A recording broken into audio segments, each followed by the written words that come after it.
얼마 전 전 세계 자동차 업계에 대단한 한 사건이 있었습니다.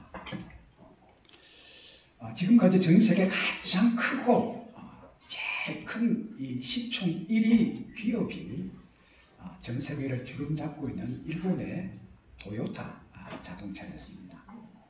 그런데 이제 창립되지 17년밖에 되지 않는 신생 기업인 이름 한 번쯤 들어보셨을 거예요.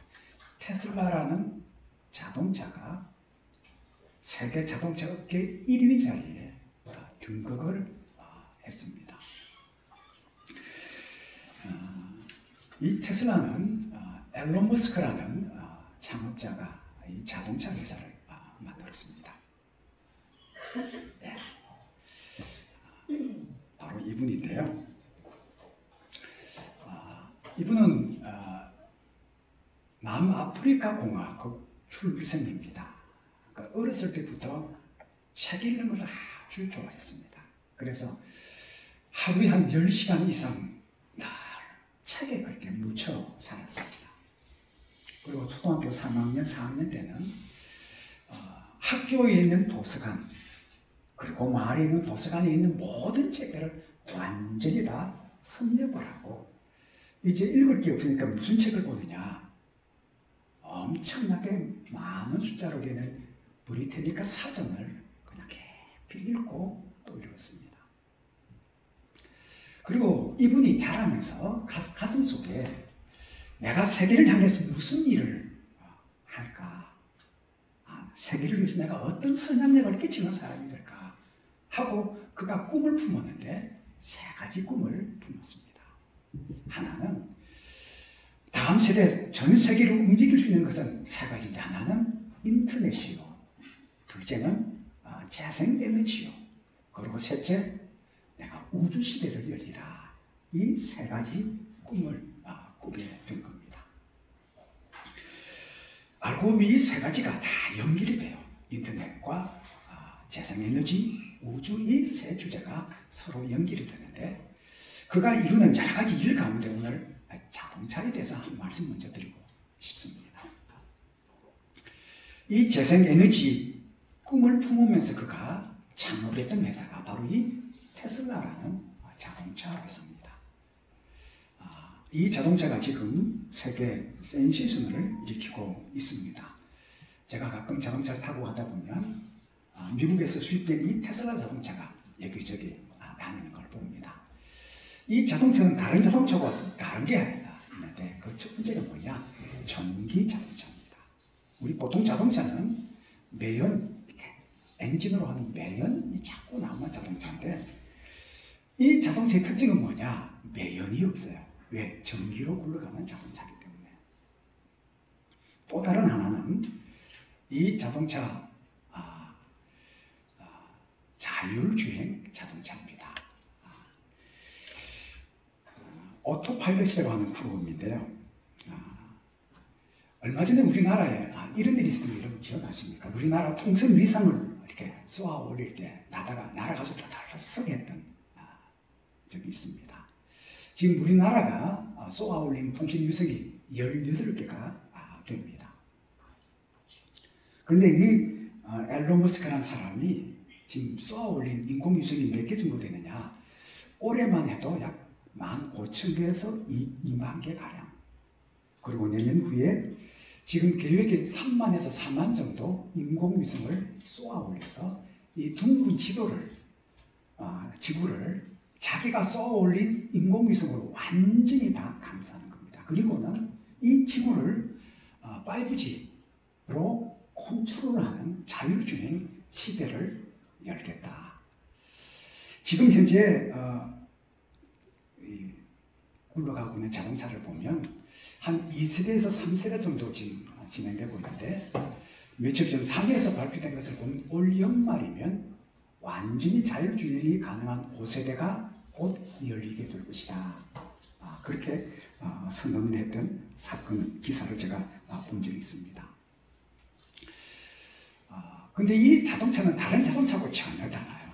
여러분, 우리가 지금 몰고 다니는 자동차는 제일 좋은 때가 언제냐? 처음 샀을 때. 그리고 시간이 점점 지나가면 어떻게 해요? 노후가 되고 기능이 떨어지는데 이 자동차의 특징이 전혀 다릅니다. 지금 이 자동차는 전기로 가는 자동차이기도 하지만 소프트웨어로 움직이는 자동차입니다. 보통 우리 자동차 출발점에서 한 100m 가는 게 제로백이라고 그러는데 그걸 한 5초, 6초 정도 합니다만은 근데 이 자동차의 소프트웨어를 업그레이드하면 어떤 일이 벌어지느냐. 세계적인 스포츠카가 해낼 수 없는 제로백이 한 2.9에서 3초 만에 100m를 주파하는.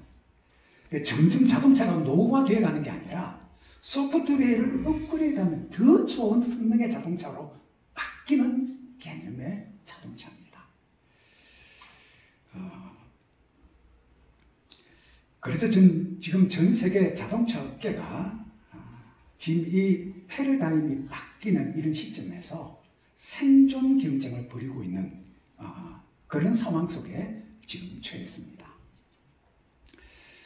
이 앨런 머스크라는 이 CEO가 다른 사람들이 관심 가지지 않았던 바로 이 재생에너지, 전기 자동차로, 매연이 전혀 없는 자동차로 이 지구를 건강하게 만들 수 있는 자동차를 만들 수 없을까?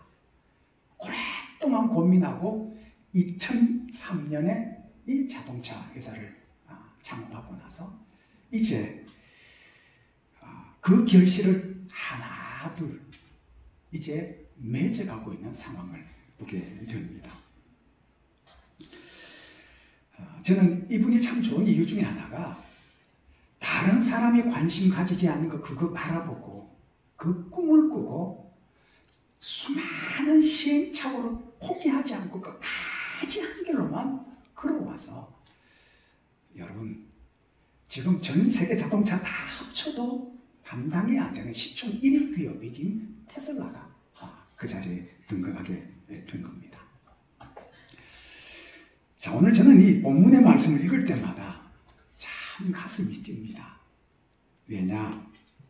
하나님께서 곧 우리 앞에 행하실 하나님의 역사, 하나님의 계획하신 그것을 우리에게 말씀하고 있기에 이 말씀을 읽을 때마다 너무나 감동이 되고 하나님께서 우리 앞에 어떤 일을 이루실지 기대가 됩니다. 너희는 이전 일을 기억하지 말며 옛날 일을 생각하지도 말라. 보라, 내가 새 일을 행할 테니 이제 내가 나타낼 것이라.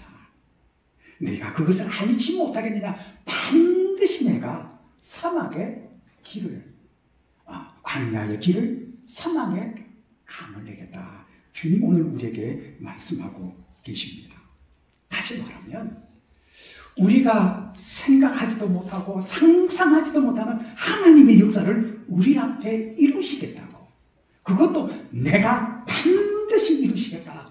우리에게 주시는 오늘 이 약속의 말씀을 통해서 오늘 저와 여러분 우리에게 들려주시는 주님의 음성 듣는 은혜의 시간 되시기를 축복합니다. 자, 첫째는 우리 앞을 바라보십시다.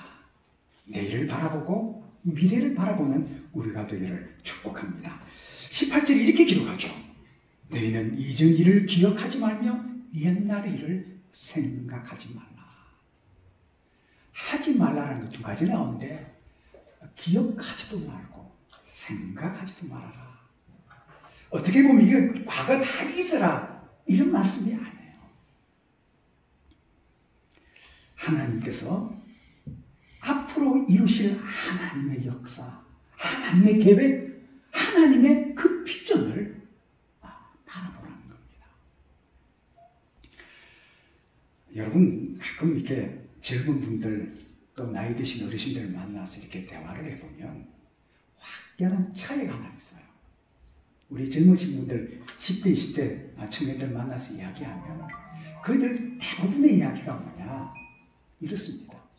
앞으로 곧 자신 앞에 펼쳐질 미래에 대해 이야기하고 꿈에 대해 이야기하고 앞으로 자신에게 일어날 일에 대해서 끊임없이 이야기합니다. 또 특징이 뭐냐? 새로운 것 딱 나오면 굉장히 호기심과 관심을 가지고 그게 도전합니다. 시행착오를 통해서 뭔가를 만들어내고 미래의 지향적인 모습들을 청년을 통해서 늘 발견합니다. 그에 반해서 나이 드신 분들하고 이렇게 어르신들하고 이야기하다 보면 이 어르신들은 무슨 이야기하느냐? 늘 과거 이야기예요. 지금까지 살아왔던 것, 어떻게 살았는지. 근데 여러분, 우리가 생각하기에 지나온 과거, 역사, 그냥 지나가는 게 아니에요. 그 살아왔던 과거 속에 자신의 삶이 있고 역사가 있어요. 이런 과거는 그냥 지나가는 것이 아니라 이 과거가 모여서 역사가 모여서 우리에게 무슨 가르침을 주느냐. 앞으로 무슨 일이 일어날지 그것을 가르쳐주는 지혜와 교훈이 있는 것이 바로 역사가 되겠습니다. 중요한 것은 하나님께서 지금 오늘 우리에게 지금까지 이루어오셨던 그 하나님의 역사 거기에 매여 있지 말고 너희들 그거 보았다면 앞으로 더 큰 하나님이 계획하시고 이루실 하나님의 역사들을 꿈꾸고 기대하라고 오늘 우리에게 말씀하고 계시는 겁니다.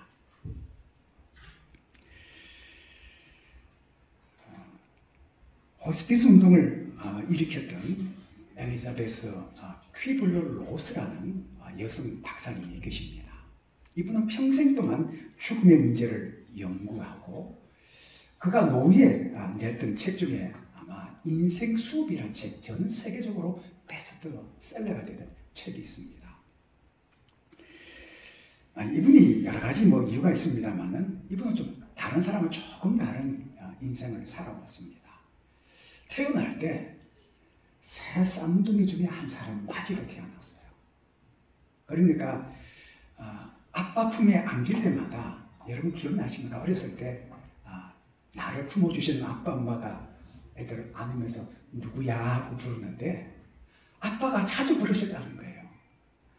로스야 하고 이 이름을 부르는 게 아니고 어떻게 뭐라 그랬냐면 아빠도 애들이 다 똑같이 생겼으니까 뭐라 그러냐 애를 품으면서 너는 누구니 하고 자주 물으셨다는 거예요. 어렸을 때부터 아빠가 내 이름 부르는 게 아니고 뭐라 그래요? 넌 누구야?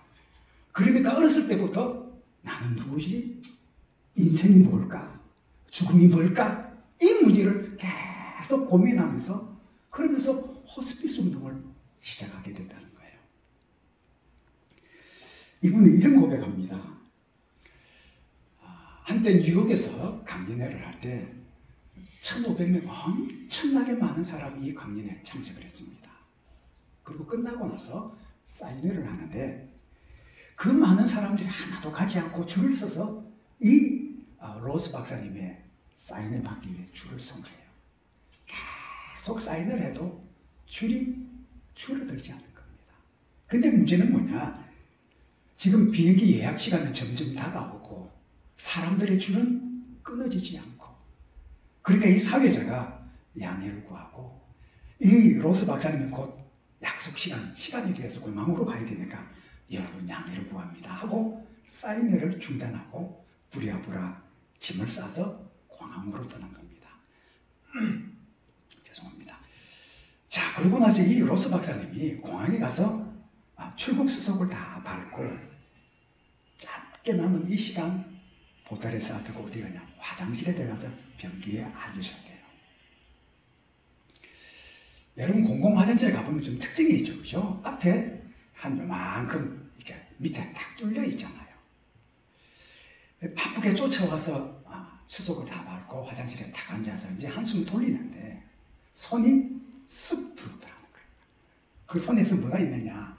자기가 썼던 책과 펜 하나를 딱 내밀면서 얼굴은 보이지 않는데 박사님 사인 좀 해주시면 안 될까요? 그러더라는 거예요. 그리고 이 교수님, 이 박사님이 세상에 어떻게 이럴 수가 있냐. 지금 화장실에 들어가서 있는데 이거 너무한 거 아니냐 하고 지금 너무 불쾌했던 거예요. 그래서 볼일을 딱 보고 문을 열고 딱 나오는데 그 앞에 한 수녀님이 활짝 웃으면서 첫 마디가 이것은 정말 하나님의 은혜입니다 라고 그러더라는 거예요. 근데 속으로 은혜는 무슨 은혜? 세상에 어떻게 이럴 수가 있냐. 너무너무 불쾌해서 한마디 하려고 그러는데 이 수녀님이 사연을 이야기하는 거예요. 박사님, 제 친구 수녀님이 지금 암으로 투병하면서 죽어가고 있는데 이 오래전에 예정됐던 이 강연에 너무 오고 싶었는데 지금 아파서 오지를 못하게 됐다는 거예요. 그래서 자기가 친구를 위해서 해줄 수 있는 게 뭘까 고민하다가 이 박사님의 강연을 녹음하고 마지막에 이 친구에게 선물을 주기 위해서 이 책에 사인을 받아 주려고 계속 기다렸는데 세상에 꼭 이런 일이 생겨요. 사인 받기 그 앞에서 딱 끊어지더라는 거예요. 그래서 너무나 가슴이 아파서 이 친구를 위해서 내가 어떻게 하면 좋을까? 그리고 부랴부랴 비행기 타기 위해서 공항에 딱 왔는데 세상에 여기 이런 일이. 화장실 들어왔는데 그 교수님이 지금 화장실 딱 들어간 거예요. 자, 그런데 이 사건이 로스 박사님에게 아주 인생의 대전환점이 된 겁니다. 자기는 지금까지 죽어가는 사람들을 돕고 그리고 그들을 섬기는 인생을 살았다고 생각했는데 자기는 정작 사람이 아니라 일에 빠져서 지금까지 지내왔던 자기 모습을 발견한 거예요. 사람들에게는 고통으로 죽어가는 그 사람들을 돕고 섬기는 일을 나는 한다 생각했는데 사람이 아니라 그 일에 매여있는 자신의 모습을 보고는 그 하나님 앞에 약속하기를 이제 하나님이 내게 주신 모든 순간순간들을 연약하고 고통에 있는 사람들 내가 섬기면서 살아가는 치유의 통로로 내가 쓰임받겠습니다. 그리고 그가 내놓은 책이 바로 이 인생숲이라는 책입니다. 여러분 정말 중요한 게 뭘까요? 일이 아니라 사람이고 하나님께서 오늘 우리에게 주시는 말씀은 과거에 이루셨던 하나님의 역사가 아니라 우리를 향해 앞으로 이루실 하나님의 계획하신 그 하나님의 역사 그것 때문에 너는 이전 일을 기억하지도 말고 옛날 일을 생각하지도 말라 오늘 우리에게 말씀하고 계시는 겁니다. 아멘. 자, 두 번째입니다. 두 번째는 하나님이 이루신다 하는 겁니다. 자, 19절 전반절에 보면 이렇게 기록합니다. 보라, 내가 새 일을 행하리니 이제 나타낼 것이라. 19절 20절에 보면 똑같은 단어가 반복해서 나옵니다. 내가 새 일을 행하리니 반드시 내가 광야의 길을 사막의 강을 내겠다. 내가 이것을 말씀하고 계십니다. 사람들 가끔 그런 이야기 하죠. 하나님은 일을 하실 때 우리 사람들을 통해서 역사하신다 하는 겁니다. 맞습니다. 그런데 사람들을 통해 일한다고 사람이 주체가 아니라는 거예요. 오늘 성경을 자세히 보면 정확하게 주어를 딱 명시하기를 내가 새 일을 행하겠다. 반드시 내가 광야의 길을 사막의 강을 내겠다. 내가 그 말씀을 하고 계세요.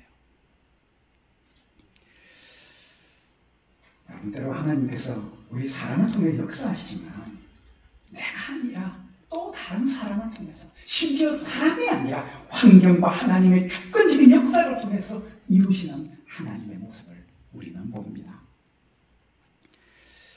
여러분 이스라엘 4장 6절 잘 아시는 말씀이잖아요. 이는 힘으로 되지 아니하고 능력으로 되지 아니하고 오직 나의 영으로 되느니라 주님 말씀하고 계십니다. 여러분 사람의 힘과 땀과 노력과 지혜로 되는 것이 아니라 정말 하나님의 도우심 그분이 주체가 되어 하나님께서 이루시는 하나님의 역사를 우리에게 말씀하고 계십니다. 여러분 사도행전을 보면 초대교회에 정말 큰 핍박과 박해가 찾아왔습니다. 잘 아는 스데반이 돌에 맞아 순교하고요. 성도들이 붙들려 옥에 갇히고 성도들이 다 뿔뿔이 예루살렘이 흩어져서 다 뿔뿔이 다 떠났습니다. 그런데 바로 그 중앙에 누가 있었느냐? 사울이 있었습니다. 여러분 잘 아시는 대로 스데반이 죽으면서 뭐라고 고백했습니까? 하나님, 이 죄를 저들에게 돌리지 마옵소서. 그리고 그 마음속에 하나님 저들을 용서해 주시고 저 영혼들을 구원해 달라고 돌을 맞으면서 그는 순교해 갔습니다. 그런데 여러분, 이 사울이라는 사람이 어떤 사람입니까? 스스로의 율법으로는 흠이 없는 사람이었고 완전한 사람이 아니었습니까? 그의 눈에는 이 그리스도인들은 죄인이요 죽음 마땅하던 그들을 교회로 완전히 진멸하기 위해서 우리가 잘 아는 대로 다메섹까지 원정을 하지 않습니까? 그런데 다메섹을 향해 가던 그에게 진짜 만나받았던 예수님께서 그에게 나타나셨습니다. 사울아, 사울아, 내가 어찌하여 나를 박해하느냐? 사울이 고백하기를, 주여, 누이시니이까? 주님 말씀합니다. 나는 내가 박해하는 예수라. 그리스도인들이 그렇게 핍박하며 이름만 들었던 그 예수가 진짜 살아계신 주님이심을 다메섹에서 그는 만납니다. 여러분, 이 신약성경을 자세히 보면 큰 두 가지 사건이, 하나는 예수 그리스도의 십자가 사건이요, 또 다른 하나는 이 다메섹에서 사울이 예수님을 만나는 사건이에요. 이 사건을 통해서 복음이 유대 땅에만 아니라 전 세계에 퍼져나가는 계기가 되는 놀라운 사건이 됩니다. 그리고 이 사울이 바울이 되고 그를 통해서 신약 성경 27권 가운데 13권의 책이 남겨지게 됩니다. 하나님이 이루시는 이 일을 통해서 복음이 땅 끝까지 전해지고, 그리고 그 선교사를 통해서 이 땅에 복음이 전파되어지고, 오늘 우리가 함께 이렇게 하나님 앞에 모여 예배드릴 수 있는 이 사건은 하나님께서 이루시는 하나님의 역사요, 하나님의 사건인 줄 믿습니다. 자, 마지막 세 번째는 모든 것을 하실 수 있는 하나님이심을 우리에게 말씀하고 계십니다. 20절 하반절에 보면 이렇게 기록하죠. 반드시 내가 광야의 물을 사막의 강물을 내어 내 백성 내가 택한 자에게 마시게 할 것입니다. 여러분, 광야와 사막의 물이 두 가지죠. 하나는 길이 없어요. 물이 없어요. 그래서 그곳에 물이 없고 길을 잃어버린 순간 그것은 곧 죽음을 우리에게 이야기합니다. 그런데 여러분, 지금 하나님께서 오늘 우리에게 무슨 말씀하시냐면, 길이 없는 그 광야에 내가 길을 내어 너희들 아이는 그 길을 걷게 할 것이고, 사막이 없는 이 물, 내가 강들을 내어 내 백성을 내가 마시게 하겠다. 이 무슨 이야기일까요? 내가 하나님의 백성들의 삶 속에 불가능한 일들을 내가 너희들에게 행할 것이고, 없는 것이 있게 될 것이고, 안 되는 것 되게 하는 하나님의 역사들을 너희가 보게 될 것이라 오늘 우리에게 말씀하고 계십니다. 오늘 저희들이 하나님 앞에 나와 예배하며 기도하는 이 이유가 여기 있어요. 가난한 자를 부하게 하시고, 낮은 자를 높이시고, 병든 자를 고치시고, 죽은 자를 다시 살리시는 이게 하나님의 역사. 그런데 그 하나님 말씀합니다. 이를 행하시는 여호와, 그것을 만들면 성취하시는 여호와, 그 이름을 여호와라 하는 이가 이와 같이 이르시도다. 너는 내게 부르짖으라. 내가 내게 응답하겠고 내가 알지 못하는 크고 은밀한 일을 내게 보이리라. 그래서 우리가 주님 앞에 예배하는 거예요. 아무것도 없었던 이 땅에 하나님께서 이루어 가시는 역사 하나하나를 보면 주님께서 우리에게 주신 이 약속, 저는 너무나 좋습니다. 이사야 41장 10절에 주님 이렇게 말씀합니다. 두려워하지 말라. 내가 너와 함께 합니다. 놀라지 말라. 나는 내 하나님의 됨이라. 내가 너를 굳세게 하리라. 참으로 너를 도와주리라. 참으로 나의 의로운 오른손으로 너를 붙들리라. 저는 믿습니다. 이 땅에 없었던 이 교회를 하나님께서 세우시고 연약한 것을 강하게 하시며 적은 것을 많게 하시고 불가능을 가능케 하시고 구원의 역사를 이루실 바로 그 하나님께서 오늘 우리에게 말씀하시기를 너는 이전 일을 기억하지 말며 옛날 일을 생각하지 말아라. 보라 내가 새 일을 행하리니 이제 곧 나타낼 것이라. 내가 너희에게 말씀하신다고 주님 우리에게 다시 한번 말씀하시길 반드시 내가 광야의 길을 사망의 강들을 내어서 내 백성들을 먹이시겠다고. 여러분 새 일을 오늘도 우리 가운데 행하실 하나님 바라보며 오늘도 그 믿음의 길을 끊임없이 앞으로 나아가는 우리 모든 하영교회 성도들이 되시기를 주의 이름으로 축복합니다. 기도하십시다. 참 좋으신 하나님 주님 은혜 감사합니다. 지난 3년간 모든 것 하나님의 역사였습니다. 그러나 주님 하나님께서 세우신 이 귀한 교회를 향한 하나님의 역사 우리를 향해 주님 말씀합니다. 너는 이전 일을 기억하지 말며 옛날 일을 생각하지 말라. 보라 내가 새 일을 행하시겠다고 우리에게 말씀하시는 살아계신 하나님, 이 귀한 제를 통해서 구원의 역사가 일어나게 하시고 회복의 역사가 일어나게 하시고 하나님의 영광을 보는 축복의 제단이 되도록 하나님 함께하여 주옵소서. 하나님 앞에 나온 하나님의 백성들의 가정들이 회복되게 하시고 하나님이 주신 은혜로 축복을 누리게 하시고 하나님이 내리신 축복으로 인해서 이 귀한 제단 속에 하나님이 기뻐하시는 축복의 명문 가문들이 끊임없이 일어나도록 복의 복을 더하여 주옵소서. 주님 감사합니다. 예수님의 이름으로 기도하옵나이다. 아멘.